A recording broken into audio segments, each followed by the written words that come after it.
نبی پاک صلی اللہ تعالی علیہ وسلم نے حج ایک فرمایا، قربانی حضور جس دن مدینے آئے اس وقت شروع فرمائی، اور ہر سال حضور قربانی دیتے تھے، ہر سال دو جانور ذبح فرمائے۔ یا رسول اللہ صلی اللہ تعالی علیہ وسلم دو کا کیا مقصد فرمایا؟ ایک میری طرف سے، ایک میری غریب امت کی طرف سے۔ یا رسول اللہ صلی اللہ علیہ وسلم کس طرف سے فرمایا؟ ایک میری طرف سے، ایک میری امت کی طرف سے۔ کبھی فرمایا ایک میری طرف سے، ایک میرے اہل بیت اور میری امت کی طرف سے۔ دو جانور حضور نے ذبح فرمائے، اور پھر میرے حبیب پاک صلی اللہ تعالی علیہ وسلم کے غلام مولا علی شیر خدا، ابن ماجہ کی روایت ہے، حضرت علی شیر خدا فرماتے ہیں کہ نبی پاک علیہ الصلوۃ والسلام دو جانور ذبح کرتے تھے۔ خود حضرت علی کی جب باری آئی تو انہوں نے بھی دو فرمائے۔ تو صحابہ نے پوچھا کہ علی دو کیوں؟ دو کس لیے؟ تو حضرت علی رضی اللہ تعالیٰ عنہ فرمانے لگے مجھے میرے حبیب نے وصیت فرمائی تھی کہ علی تو نے دو کرنے، ایک اپنی طرف سے کیا کرنا، ایک میری طرف سے کرنا۔ تو میں ایک اپنی طرف سے دیتا ہوں، ایک اپنے نبی پاک کی طرف سے دیتا ہوں صلی اللہ علیہ۔ دو جانور۔ آپ لوگوں نے سنی ہوئی ہے یہ بات کہ مہینہ کھانا نہیں پکتا تھا حضور کے گھر میں۔ حضرت عائشہ فرماتی ہیں 3 چاند اور 3 سورج کٹھے کبھی نہیں دیکھے جب ساتھ روٹی بھی کھائی ہو، یعنی 3 دن مسلسل کبھی کھانا نہیں کھایا۔ قربانیاں کتنی دیں؟ بولیے۔ حضرت علی شیر خدا کا مکان کوئی نہیں اپنا، کوئی گھر نہیں بنایا۔ مولا کائنات شیر خدا، میں نے یہ بات پھر دوہرا رہا ہوں، پہلے بھی میں نے عرض کی تھی، پکا کرنے کے لیے دوہرا رہا ہوں۔ حضرت علی کا کوئی کاروبار نہیں بظاہر۔ بی بی صاحبہ فرماتی ہیں کہ کئی ہفتے صرف سرکہ اور کھجوریں۔ قربانیاں کتنی؟ اسی سارے صاحب لان ٹورے ہیں کہ ساڑھے تے لگ دیئے کہ نہیں، پکا۔ اور پھر جب بات ہوتی ہے دینے کی تو ماحول اور ہوتا ہے، جب لینے کی باری ہوتی ہے تو ماحول اور ہوتا ہے۔ قربانی واجب ہے اس شخص پر جس کے پاس 52.5 تولے چاندی یا 7.5 تولے، لیکن میں 7.5 تولے والا فتویٰ نہیں دیتا، میں 52.5 تولے چاندی والا فتویٰ دیتا ہوں، اس لیے کہ 52.5 تولے چاندی تو شاید تولہ یا 1.5 تولہ سونے کے برابر ہی ہو جائے، ٹھیک ہے نا جی؟ تو 7.5 تولے سونا 50-60 ہزار روپیہ جس آدمی کے اکاؤنٹ میں موجود ہے وہ قربانی کرے۔ بلکہ امام شافعی رحمۃ اللہ علیہ فرمایا کرتے تھے جس نے 3 کمروں کو تالا لگایا ہوا ہے وہ 3 کمرے فارغ ہیں، اس کے کسی کام کے نہیں، ان کی قیمت کا حساب لگائے۔ چھت پہ سٹور بنا دیا ہے، کوئی مطلب نہیں اس کا، اور جو ویسے رکھی ہوئے ہیں کوئی معنی ہی نہیں کمرے کا، فرماتے تھے حساب لگائے، قربانی کرے۔ رب کریم کی بارگاہ میں دینے کا جب معاملہ آیا تو تم گول کر گیا کام۔ میرے رسول کائنات سرور عالم صلی اللہ علیہ وسلم کا جب اپنے لیے چیزیں استعمال کرنے کا ماحول ہے تو محبوب پاک علیہ الصلوۃ والسلام نے مہینہ روٹی نہیں پکائی۔ یہاں جو آدمی ہر جمعرات کو 4 کلو بکرے کا گوشت پکاتا ہے اور ہر تیسرے دن مرغی کا گوشت لاتا ہے، وہ قربانی کی باری آتی ہے تو کہتا ہے میرے پہ لگتی نہیں۔ وہ ٹھیک ہے ابا جی لے آئے، ابا جی کی طرف سے قربانی ہے، اس دفعہ ابا جی کی، اگلی دفعہ اماں جی کی، اس سے اگلی دفعہ دادی جی کی۔ او خدا کے بندو، جس آدمی کے پاس پیسے ہیں پہلے اپنی قربانی واجب ہے۔ میری بات کی سمجھ آ رہی ہے عزیزوں کو؟ جو آدمی صاحب استطاعت ہے پہلے کس کی قربانی کرے گا؟ وہ کمائی کرتا ہے، اس کے اپنے اکاؤنٹ میں تنخواہ آتی ہے، ابا جی کے اکاؤنٹ میں نہیں آتی۔ اس نے اپنا بینک بیلنس چوری بھی رکھا ہوا ابا جی سے۔ پہلے اپنی قربانی کرے، اگر اس کو شوق ہے، دل کرتا ہے تو ایک اور خریدے، پھر ابا جی کی طرف سے کرے۔ اگر اللہ نے توفیق دیا تو ایک اور خریدے، اماں جی کی طرف سے کرے۔ اور اگر اس کے دل کو اللہ ٹھنڈک عطا کرے، سکون کرے، تو پھر اپنے رسول کی طرف سے بھی قربانی دے، پھر اپنے محبوب کی جانب سے بھی قربانی کرے۔ نبی پاک صلی اللہ تعالی علیہ وسلم نے ہر سال 2 قربانیاں دی، 10 سال۔ کل کتنی ہوگی 10 سالوں میں؟ بولیے۔ اور جب حضور حج کرنے گئے نبی پاک نے 63 اونٹ ذبح فرمائے۔ ایک اونٹ میں کتنی قربانیاں ہوتی ہیں؟ 63 اونٹ حضور نے ذبح فرمائے۔ اور حدیث بڑی مزیدار ہے، حضرت ابو ہریرہ رضی اللہ تعالیٰ عنہ فرماتے ہیں کہ جب اونٹ ذبح کرنے کی باری آئی تو ہم سوچ رہے تھے، پریشان تھے کہ یہ تو بڑا مشکل ہے ذبح کرنا، بڑا مشکل ہے، اس کو تو نہر کرنا پڑتا ہے، گرانا پڑتا ہے، باندھنا پڑتا ہے، سب سے مشکل کام اونٹ ذبح کرنا ہے۔ تو نبی پاک صلی اللہ علیہ وسلم کی تو عادت کریم ہے، اپنے ہاتھ سے ذبح کرتے ہیں حضور، وہ ہمارا اللہ خیر کرے، اب اللہ ہی حافظ ہے. ذبح کرنا تو دور کی بات ہے، ہمارا جو بی اے پاس لڑکا ہے نا، اس کو ڈر آتا ہے جانور کے پاس کھڑے ہوتے بھی. کہتے ہیں بچوں کو اندر لے جاؤ، 10 سال کا 12 سال کا اندر لے جاؤ، ذبح کرنا روئے گا. اب بس کرو یار، یہ کس قوم سے تمہارا تعلق پڑ گیا ہے؟ ہمارے تو 12 اور 14 سال کے معوذ اور معاذ ابو جال کی گردن کاٹ کے رکھ دیا کرتے تھے، اور تو بچہ بکرا ذبح کرنے سے ڈرا رہا ہے. اس کو کھڑا کر لا کے، قربانی تو جہاد کی ٹریننگ ہے. وہ کھڑا کر، اس کو کہا بیٹا یہاں کھڑا ہو، اللہ کے رستے میں بکرے کی گردن کاٹنی ہے. اگر کوئی شخص خدا رسول کے دین کی مخالفت کرے، کفر کا جھنڈا اٹھائے، تو اس کی گردن بھی کاٹنی ہے. یہ ٹریننگ ہے بچوں کے لیے. یہاں عجیب ماحول ہے، ڈر لگ رہا ہے، پیچھے ہٹ جاؤ. اور جس صاحب کی قربانی ہے وہ بھی کوئی 1.5 کلومیٹر کے فاصلے پہ کھڑے ہیں، دور کھڑے ہو کے دیکھ رہے ہیں.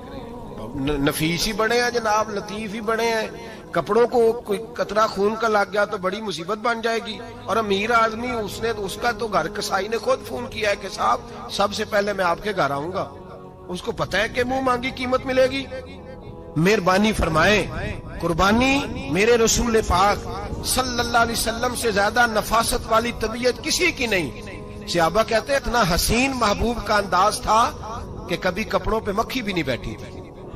اور حضور سے ہم سلام لیتے تھے، دست مبارک چومتے تھے تو ہمارے ہاتھوں سے کستوری کی خوشبو آنے لگتی تھی. اور فرماتے ہیں نبی پاک کا ہاتھ یوں ہوتا تھا کہ برف بھی اتنی ٹھنڈی نہیں جتنا پیارا حضور کا ہاتھ ٹھنڈا ہوتا تھا.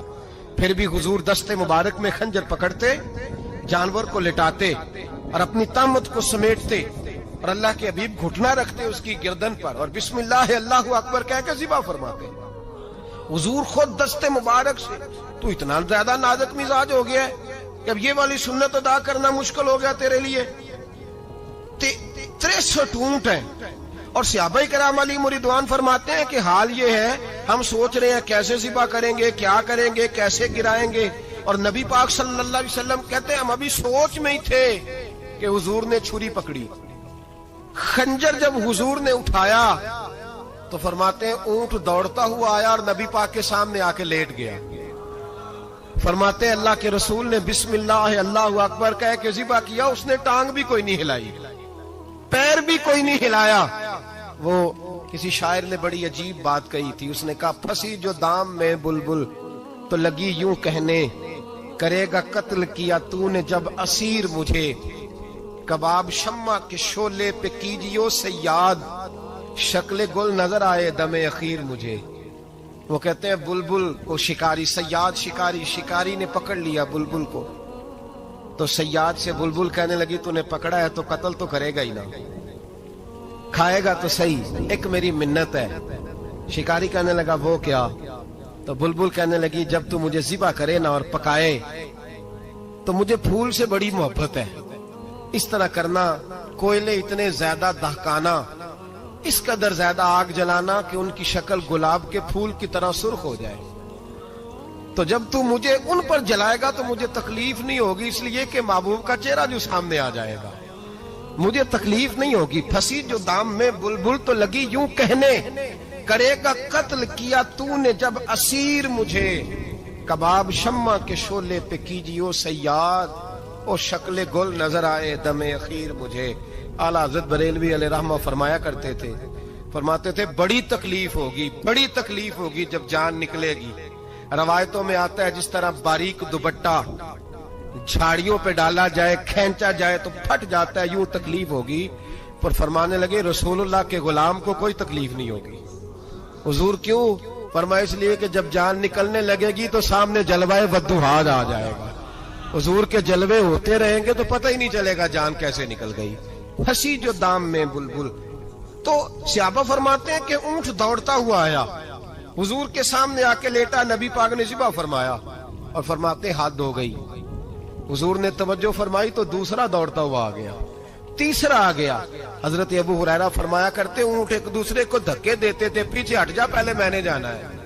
63 اونٹ وادی مینا میں حج کے موقع پر میرے رسول پاک نے دست مبارک سے ذبح فرمائے.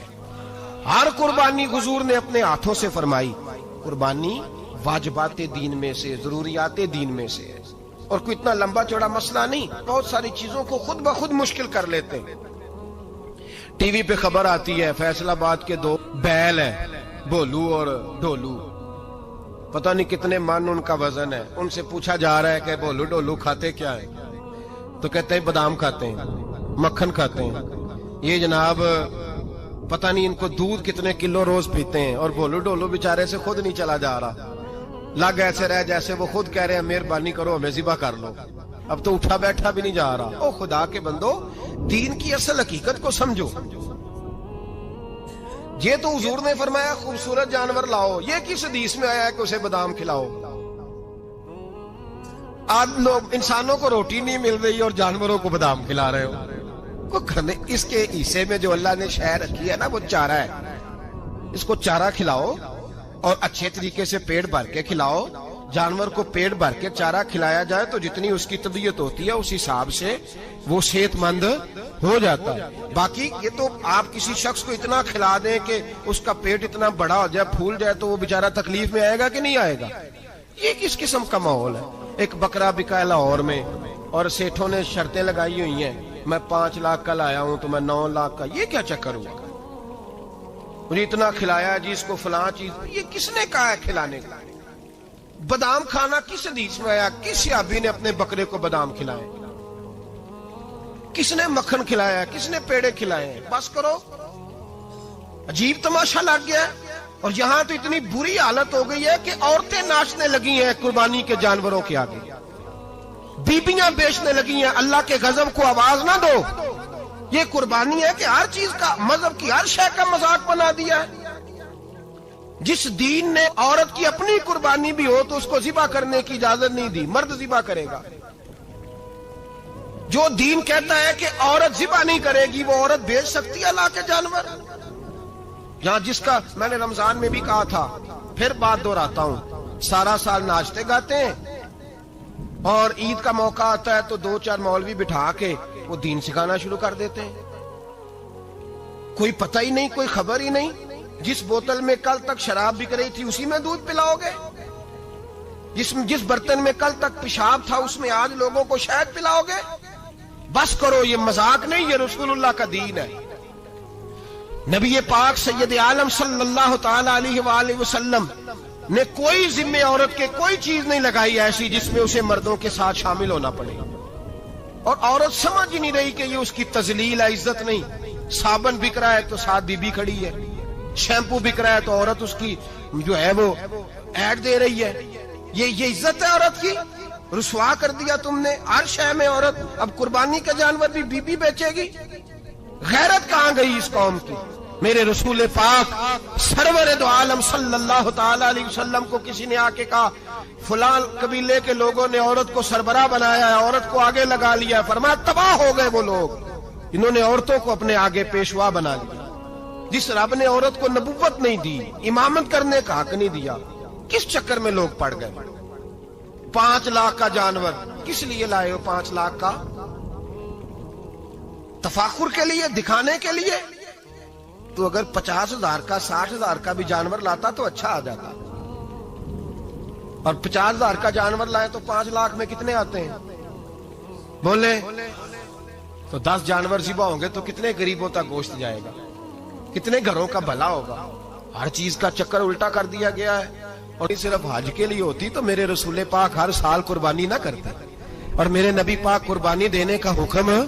ایک اور بات بڑی لوگ پوچھنے لگے، کہتے جی گائے کی ہوتی ہے، بھینس کی بھی ہوتی ہے کہ نہیں؟ چلو جی اب نئی بات نکل آئی. حدیث پاک میں لفظ آیا اونٹ کا، نبی پاک نے فرمایا بکرا 1 سال کا، گائے 2 سال کی، اونٹ 5 سال کا. حدیث میں لفظ آ گیا اونٹ کا. آپ کو بندہ کہے پہلے بتائیں نر کا کہ مادہ کا، تو میں کدھر سے آپ کو حدیث نکال کے دوں جس میں نر بھی اور مادہ علیحدہ علیحدہ ہو؟ حدیث پاک میں ذکر آ گیا دمبے کا، مینڈے کا. اب باقی جو سارے جاگ رہے ہیں نا، اب غور فرمائیں، باقی ایک بکرا ہے، ایک چھترا ہے، ایک دمبا ہے، ایک دیسی بکرا ہے، ایک پہاڑی بکرا ہے، تو علیحدہ علیحدہ لفظ کہاں سے نکال کے دیے جائیں؟ یہ ساری انواع ہیں، اقسام ہیں، نوع ہیں. اسی طرح بھینس بھی گائے کی ایک قسم ہے. امام اعظم ابو حنیفہ فرماتے ہیں نوع منہ، یہ اس کی ایک قسم ہے، نوع میں سے ہے، گائے کی نوع میں سے. آپ عام لفظ بولتے ہیں تو کہتے ہیں بکرا چترا گائے بھینس، عام لفظ ہے نا. تو جب گائے کہہ دیا تو اب کو بندہ کہے گائے آیا تو پہلے بتائیں گائے تو ہے تو اس میں بیل شامل ہے کہ نہیں. تو گائے کی جتنی قسمیں ہیں نا ہمارے محدثین بھینس کو گائے میں شامل کرتے ہیں. بھینس گائے کی ایک قسم ہے. تو نبی پاک صلی اللہ علیہ وسلم نے جب گائے کا لفظ استعمال کیا تو بھینس اس کے اندر آ گئی. تو اگر گائے کی قربانی جائز ہے تو بھینس کی قربانی بھی جائز ہے. اگر بیل کی قربانی جائز ہے تو کٹے کی قربانی بھی 100% جائز ہے. اس کے اندر 7 حصے ڈالے جائیں گے، اسے قربان کیا جائے گا، یہ جائز ہے.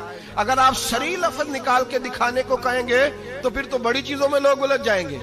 پھر کیسے نکالا جائے گا خسی کی جائز ہے کہ نہیں، جو خسی نہیں اس کی جائز ہے کہ نہیں، فلاں کی. تو ان تفصیلات، ہاں بہت ساری چیزوں کی تفصیلات حدیث میں ہیں لیکن ساری چیزوں کی موجود نہیں. اس لیے میرے عزیز یاد رکھیں، بھینس کی قربانی بھی ہوگی، گائے کی بھی ہوگی، بیل کی بھی ہوگی، کٹے کی بھی ہوگی. جن کی نہیں ان کی نہیں. ہم نے کبھی کہا ہرن کی قربانی بھی ہوگی یا مرغی کی قربانی بھی ہوگی. تو حدیث مبارکہ کے اندر جو چیزیں موجود ہیں ان کی جتنی اقسام ہیں ان سب کی قربانی کرنا ہاں جائز ہے. اور میرے نبی پاک صلی اللہ علیہ وسلم نے فرمایا جانور خوبصورت ہو، لنگڑا نہ ہو، کانا نہ ہو، زخمی نہ ہو، خوبصورت جانور لاؤ، اس کو لا کے ذبح کرو. لوگ کہتے ہیں چلو اتنے پیسے اللہ کے راستے میں دے دیں تو یہ کافی نہیں کافی.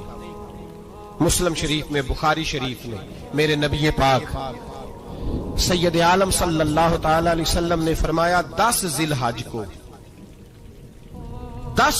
کو اللہ کی نظر میں ابن آدم کا سب سے پسندیدہ عمل. لیکن نا 10 ذی الحج کو، کل 10 ذی الحج ہے تو بڑے کام ہوں گے. فجر کی نماز بھی ہوگی، تکبیرات تشریق بھی پڑھی جائیں گی. آج فجر سے شروع ہو گئی نا، 9 کی فجر سے لے کر 13 کی عصر تک تکبیرات تشریق پڑھی جائیں گی. اللہ اکبر، اللہ اکبر، لا الہ الا اللہ واللہ اکبر، اللہ اکبر وللہ الحمد، اللہ اکبر، اللہ اکبر، لا الہ الا اللہ واللہ اکبر، اللہ اکبر وللہ الحمد، اللہ اکبر، اللہ اکبر، لا الہ الا اللہ واللہ اکبر، اللہ اکبر وللہ الحمد. کوشش کریں جب بھی پڑھیں 3 بار پڑھیں. تکبیرات تشریق بھی پڑھی جائیں گی. فجر کی نماز بھی کل ہوگی، عید کی نماز بھی ہوگی، لوگ اور بھی کوئی ذکر اذکار کریں گے. لیکن میرے نبی پاک صلی اللہ علیہ وسلم نے فرمایا 10 ذی الحج کو اللہ کو اپنے بندے کا جو کام سب سے زیادہ پسند ہے وہ یہ ہے کہ وہ اللہ کے راستے میں جانور کا خون بہائے. حالانکہ نمازیں بھی ہیں، اذکار بھی ہیں، تکبیرات بھی ہیں، سارا کچھ ہے، پر اللہ کو سب سے زیادہ کیا پسند ہے؟ جانور کو قربان کرنا. یہ اللہ کو بڑے خوبصورت لفظ نبی پاک علیہ السلام نے فرمایا قربانی کا جانور قیامت کے دن اپنے سینگوں اور کھروں سمیت آئے گا، اور جس نے قربانی کی ہوگی اس کی بخشش کروا کے اسے جنت میں لے کر جائے گا.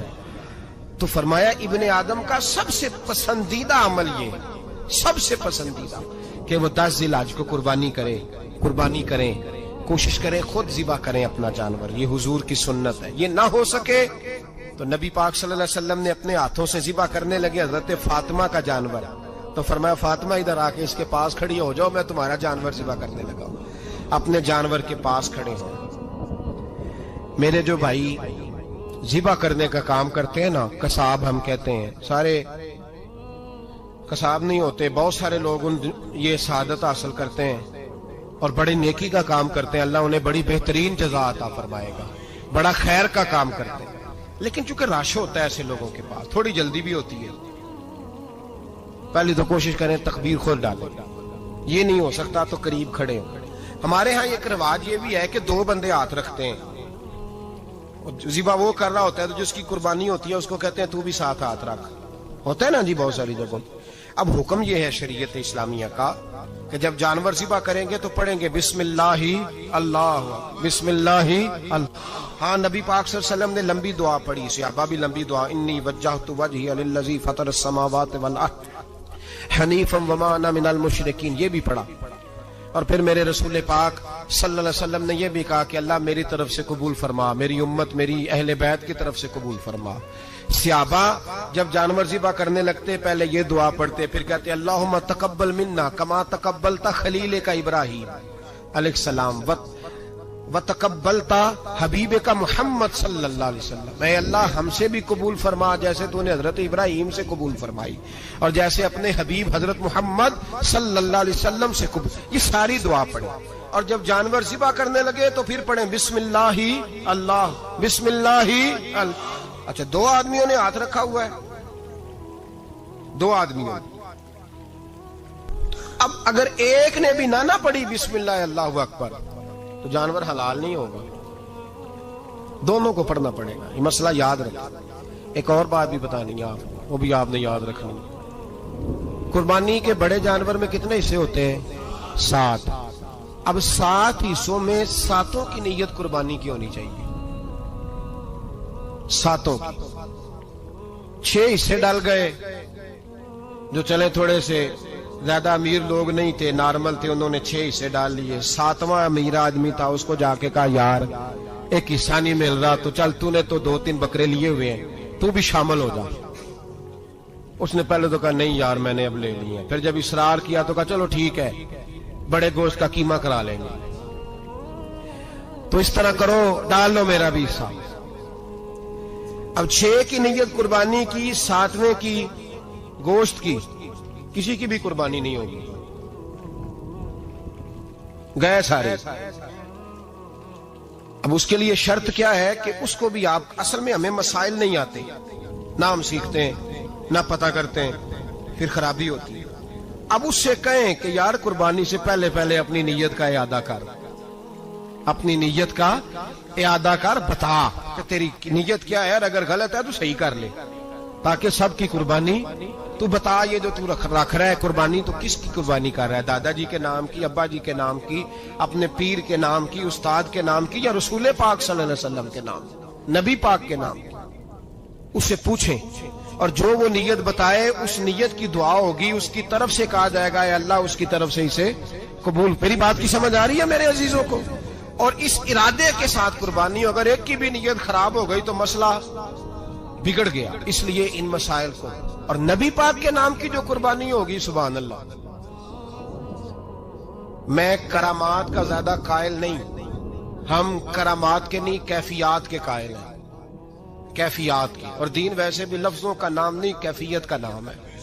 میرے حصہ فرمایا کرتے تھے ہم کرامت سے زیادہ کیفیت کے قائل ہیں۔ اگر مرید ساری زندگی کرامتیں سناتا رہے اور کبھی اسے مدینے جانے کا شوق ہی پیدا نہ ہو، کبھی نبی پاک کے نام پہ آنسو نہ آئے، تو پھر کرامت کا فائدہ نہیں، کیفیت تو ملی نہیں اسے۔ ہم کیفیت، اسی طرح ہم نظرانے کے نہیں نظر آنے کے قائل ہیں۔ تو بھائی یہ یاد رکھ لیں، کیفیت کا نام دین ہے۔ نبی کریم علیہ الصلوۃ والسلام بائی دا وے ایک قضائے حاجت کے لیے ایک باغ میں تشریف لے گئے۔ حضور باغ کے اندر داخل ہوئے ہی تھے، اونٹ بندھا ہوا تھا، تو حضرت ابو درداء رضی اللہ تعالیٰ عنہ کہتے ہیں وہ اونٹ نے حضور کی طرف دیکھا تو اس نے رونا شروع کر دی۔ اصل میں دکھ پوچھنے والا کو ملے تو پھر ہی رونے کا مزہ آتا ہے، ہر جگہ تو دکھ سنایا بھی نہیں جا سکتا۔ ایسا ملے نا جو دکھ پوچھنے والا ہو، تسلی تشفی دینے والا ہو، جس کے کندھے پہ سر رکھ کے بندہ دیر تک روئے۔ اونٹ رونے لگا تو حضرت ابو درداء رضی اللہ تعالیٰ عنہ فرماتے ہیں نبی کریم علیہ السلام اس کی طرف بڑھے، حضور نے اس کی پشت پر ہاتھ رکھا تو وہ اور زیادہ رونے لگا۔ پھر میرے محبوب نے اپنے کان مبارک اس کے منہ کے قریب کیے تو اس نے کوئی بات کی۔ محبوب نے فرمایا بلاؤ نا اس کے مالک کو کہاں ہے۔ وہ جب آیا تو حضور صلی اللہ علیہ وسلم نے فرمایا کہ تم اسے اس کی ضرورت سے زیادہ اس پر وزن رکھتے ہو، اسے اذیت دیتے ہو، تکلیف پہنچاتے ہو۔ پھر حضور علیہ السلام نے فرمایا اسے کھانا اور پانی وقت پر نہیں دیتے، دھوپ چھاؤں کا خیال نہیں رکھتے۔ اور آخری لفظ حدیث کے محبوب فرمانے لگے تم اس کے بارے میں اپنے رب سے نہیں ڈرتے، اس کے حقوق کے تحفظ کے لحاظ سے تم اللہ کا خوف نہیں رکھتے، وہ تم سے پوچھے گا اس کے بارے میں۔ یہ حدیث حضرت ابو درداء رضی اللہ تعالیٰ عنہ نے سنی ہوئی تھی نا۔ جب آپ کا اپنا وقت وصال آیا نا تو حضرت ابو درداء نے بھی اونٹ رکھا ہوا تھا۔ جناب ابو درداء رضی اللہ تعالیٰ عنہ نے گھر والوں سے بھی معافیاں مانگی، رشتہ داروں سے بھی، دوستوں سے بھی، تو پھر اونٹ کے سامنے بھی جا کے کھڑے ہو کہنے لگے اونٹ دیکھنا اللہ کی بارگاہ بارگاہ میں میری شکایت نہ کر دینا، اس کے حضور کہہ نہ دینا کہ یا اللہ اس نے میرے حق نہیں ادا کیے۔ فرمایا میں نے کوشش کی ہے تیرے حقوق ادا کرنے کی، اور اگر کہیں کمزوری رہ گئی تو مجھ سے درگزر کر دو۔ یہ انداز تھا ان لوگوں، جن باتوں کا ہمیں پتہ چل چکا ہے اس پر عمل کی بھی تو کوشش ہونی چاہیے۔ تو میرے عزیزو، جانوروں کے حقوق میرے نبی کریم علیہ الصلوۃ والسلام نے بیان فرمائے۔ سب سے پہلی بات حضور نے یہ بیان کیا کہ جانور کو گالی نہ دو۔ ایک شخص نے ایک مرغ کو گالی دی تھی تو نبی پاک علیہ السلام نے فرمایا اسے گالی نہ دے، یہ تو تجھے آذان کے لیے بیدار کرتا ہے۔ وطن کچھ نوابزادوں اور شہزادوں کی نیند خراب کرتا ہے مرغا بھی، تو خیر مرغوں نے اذانیں پڑھنی چھوڑ دی۔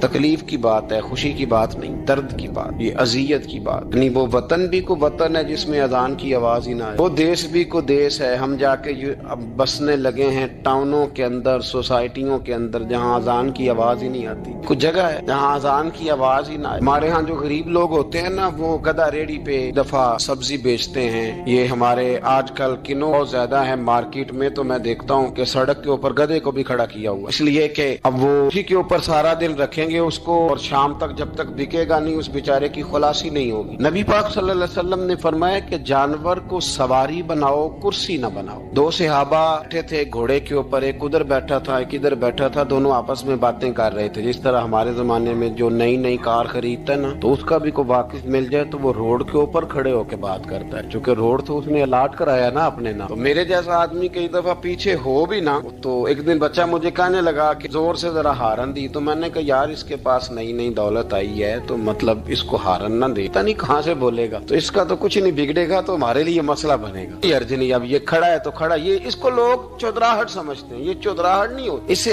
یہ آپ کے کمزور ہونے کی علامت ہے۔ اس طرح چھوٹا آدمی اس طرح کے کام کرتا ہے، بڑے لوگ تو کسی کو تکلیف ہی نہیں دیتے کیونکہ وہ بڑے ہوتے ہیں۔ تو نبی پاک علیہ السلام نے دیکھا دو غلاموں کو، ایک کے گھوڑے کا منہ ادھر ہے دوسرے کا ادھر ہے، تو آپس میں گفت و شنید کر رہے ہیں۔ میرے رسول کریم علیہ السلام نے وہیں تنبیہ فرمائی، حکم دیا، فرمایا سواریوں کو سواریاں بنایا کرو، کرسیاں نہ بنایا کرو، جب تک چلنا ہو اس پر بیٹھو، اور جب بات کرنی ہو تو گھوڑے سے نیچے اترو، پھر بات کرو تو پھر دوبارہ گھوڑے پہ بیٹھو، کہ اس سے اتنا ہی کام لیا جائے جتنا وہ اس کا بوجھ برداشت کر سکے۔ عبداللہ بن مبارک نے کرائے پہ گھوڑا لیا تھا، کرائے پہ سواری لیتے۔ حضرت عبداللہ بن مبارک رحمۃ اللہ تعالی نے ایک شخص سے کرائے پہ گھوڑا لیا کہ مجھے فلاں سفر پہ جانا ہے تو گھوڑا کرائے پہ دے دو۔ اس نے کہا جی کس کس نے جانا ہے؟ تو آپ فرمانے لگے میرا وجود دیکھ لے، میں نہیں جانا ہے۔ طے ہو گیا، آپ نے گھوڑا اس سے لے لیا۔ جب آپ جانے لگے تو ایک آدمی رستے میں ملا، کہنے لگا حضور کوفے جا رہے ہیں؟ فرمایا ہاں۔ کہنے لگا یہ میرا خط بھی لے جائیے گا، یہ میرا خط ہے، کتنا وزن ہوتا ہے خط کا، یہ میرا خط ہے، فلاں آدمی کو دیجیے گا۔ تو آپ فرمانے لگے تو میرے ساتھ واپس چل گھوڑے کے مالک کے پاس، اگر وہ اجازت دے گا یہ سفر گھوڑے پہ زیادہ رکھنے کا تو میں رکھوں گا، اگر وہ اجازت نہیں دے گا تو میں نہیں رکھوں گا۔ تو وہ آدمی کہنے لگا حضور اتنی چھوٹی چھوٹی باتوں کا کیوں خیال رکھتے ہیں؟ عبداللہ بن مبارک فرمانے لگے اس لیے کہ میں رحمت للعالمین نبی کا ماننے والا ہوں، میرے رسول پاک علیہ السلام رحمت للعالمین ہے، تو میں اتنا بھی ظلم جانور پر کر سکتا ہوں، میں پہلے اجازت لوں گا اس کے مالک سے، اس کے بعد پھر میں آگے جاؤں گا۔ تیسری بات حضور علیہ السلام نے فرمایا جو جانور جس مقصد کے لیے پیدا کیا گیا اسے وہی کام لینا ہے، دوسرا کام نہیں لینا جس مقصد کے لیے پیدا کیا گیا۔ گھوڑا،